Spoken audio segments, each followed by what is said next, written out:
Manchester United 0, Liverpool 3. And let's talk about the game. The first half of that game, I'll say the first 5 minutes of the game, it felt like Manchester United were trying to be aggressive. They were moving the ball very well. They were doing the right things. But after that, Liverpool settled into the game. And when Liverpool got to the goal that was scored off, like when Trent scored his first goal, you could tell something was going to happen for Liverpool because they were going into very dangerous position, but their final thought decision making was not that very good in the first half, especially. The final thought decisions was not very good because they they got the ball from whenever they got the ball from Manchester United, they were attacking them very very well. But the final thought decisions was not very good until when Casemiro now lost the ball in the midfield. And Liverpool, once you lose the ball in a very dangerous place on the pitch, you get punished, and that's how they got their first goal. But before then, you could tell if there was anything that was going to score. If you actually watch the game, you will say it to be Liverpool because they were actually going into very good attacking positions, but the final thought decisions wasn't really good. I'm talking about Casemiro. We all know Casemiro is not that guy anymore. He doesn't really have the legs. You can say he has the experience, but when he made that mistake and when he made the second mistake as well that led to the second goal, he started dealing with confidence issue. It wasn't really working for him, and he knew he actually cost the team. He actually cost the team 2 goals, and Liverpool just took advantage of those situations. When you lose the ball in a very dangerous position, they have very quick guys, Mo Salah, Diaz, Jota, like they will just Trent, they'll just be going into very good at attacking position to get you punished. And Casemiro today was not. He wasn't at it. Casemiro wasn't at it. And the truth is, Casemiro alone should not take the blame as well. The whole team will need to take the blame because majority of the players in the Manchester United team um, at were not really at their best. Talking about Liverpool, the way whenever they lose the ball, the way they were very quick to recover the ball was something I noticed. And on slot, this guy is back to back wins and back to back clean sheets. First game 2-0, second game 2-0, this game 3-0. They've kept three clean sheets in 3 games and they've gotten 9 points.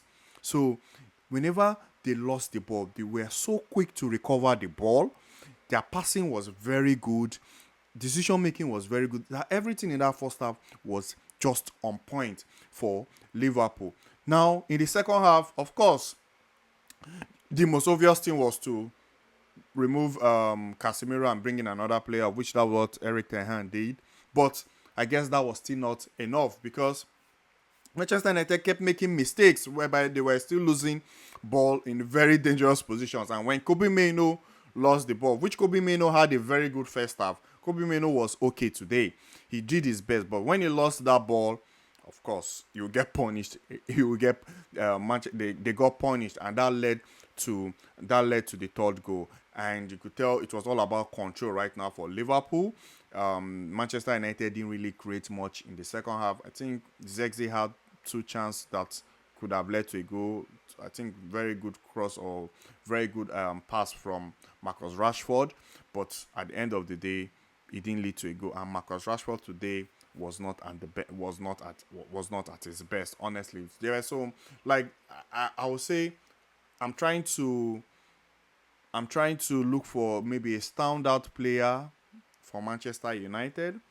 There was no really standout player for Manchester United. There was really no standout player for Manchester United. All of them today, collectively as a team, they were not at their best. And Eric Ten Hag also, you can say the decision making in terms of the substitution, I didn't really understand it. Whereby, you play Garnacho on that right hand side, of which Ahmad has been the one playing there, and Ahmad has done well so far.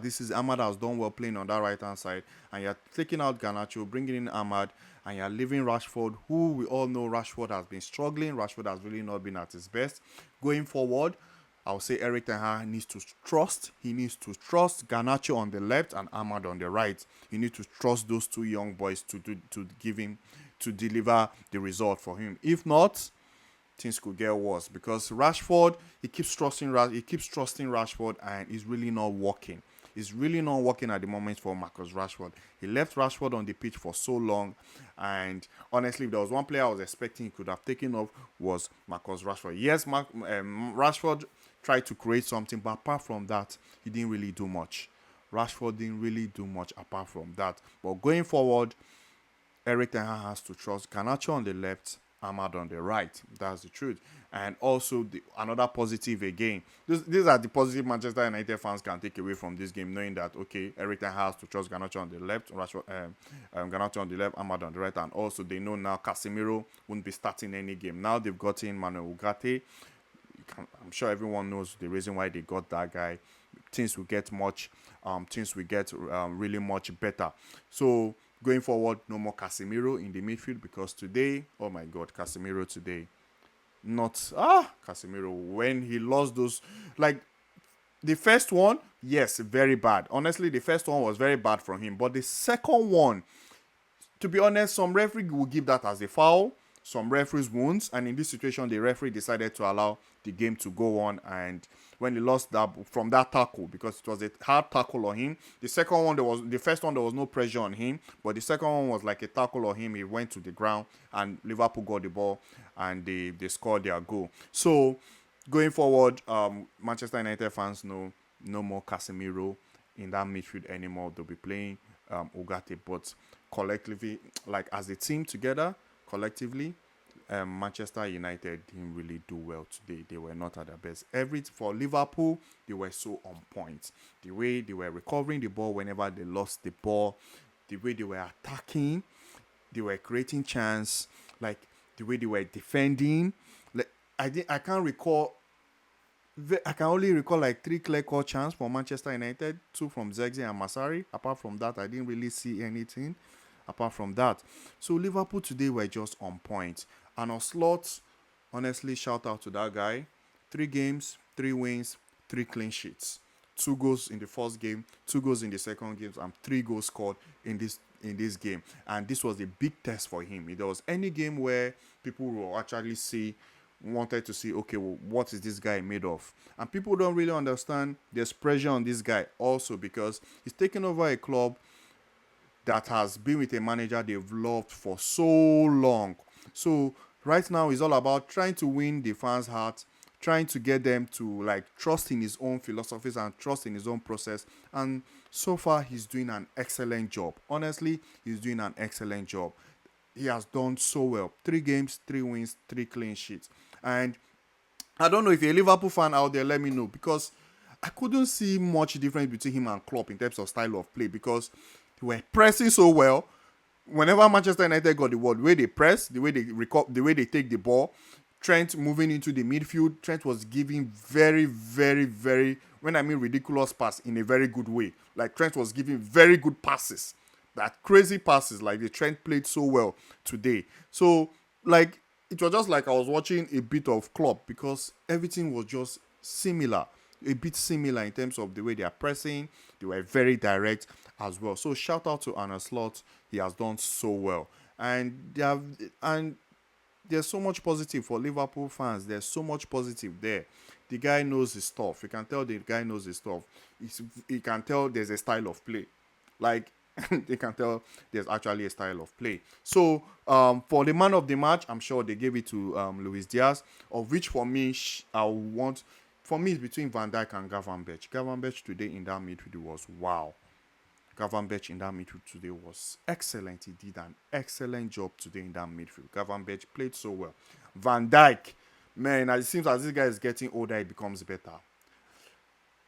No bad game. Like Van Dijk was just outstanding today. Like to me, it's between Van Dijk and Gravenberch for the man of the match because both of them were the guys that really, really, really impressed me in that Liverpool team. For a team that doesn't have a number 6, and they're still looking for someone that can play that role, and the manager has been able to use what he has to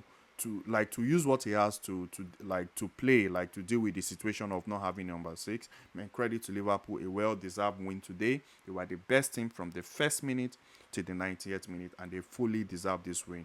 credit to them. As for Manchester United, the only positive, like I said, is no more Casemiro. And going forward, Eric Ten Hag needs to keep trusting guys that are letting him down. He needs to play Ahmad on the right and also Garnacho on the left hand side. And that's it for me, guys. Let me know in the comment section what you think about the game, and I'll see you in the next one. Please, please, please, guys, do not forget to like, do not forget to subscribe. Thank you very much.